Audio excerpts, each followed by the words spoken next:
আমারও তো সয় সম্পদ, কে খাবে?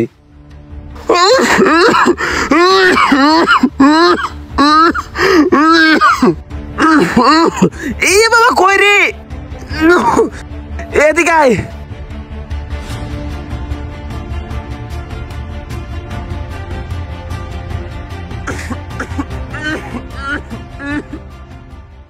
আব্বা, ও আব্বা, কি হয়েছে আব্বা? আমার বুকের ব্যথা বাড়ছে রে বাপ, আমার হসপিটালে নিয়ে যা।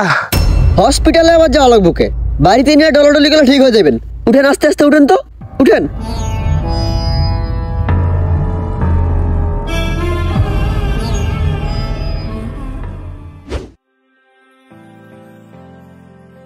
আলু বাড়ির একই হালত হয়েছে, সঙ্গে টাকা পয়সাও নেই। কেমনে যে আলু খেতে ট্রিটমেন্ট করি, দেখি গ্রামের মোড়লের কাছ থেকে কিছু ধার পাই নাকি। ধারটা পেলে ট্রিটমেন্টটা করা যাবে আজকালকের ভিতরে।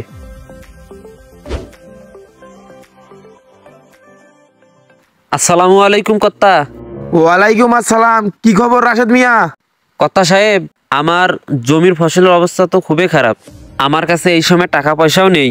আপনার কাছে আসছিলাম, কিছু টাকা যদি ধার দিতেন আমার অনেক উপকার হতো।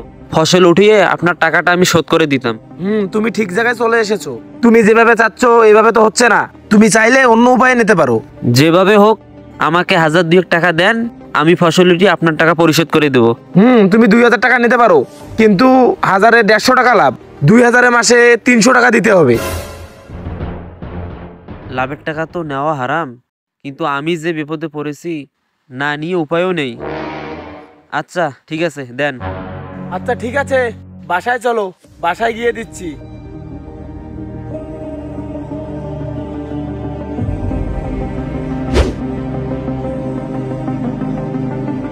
কি রে, ছাগল লাগিয়ে দিয়েছে? দাঁড়া।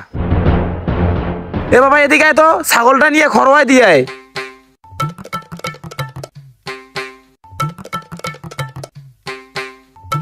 নিয়ে যা, নিয়ে যা, খরওয়াই দিস।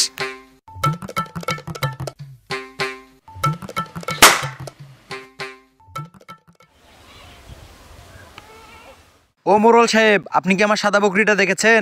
ওই সাদা বকরিটা তোমার ছিল? দেখে রাখতে পারো নাই? আবাদ করতে টাকা লাগে নাই? যাও, ছাগল খরাই দিয়েছি, টাকা দিয়ে বের করে আনো। এ কি করেছেন মোরল সাহেব? আমি গরিব মানুষ, ছাগলটা চড়িয়ে খাই, আর আপনি আমার রেজেকটা নষ্ট করে দিলেন। আল্লাহর গজব পড়বে আপনার উপরে। আরে যা যা, কি হবে পরে দেখা যাবে।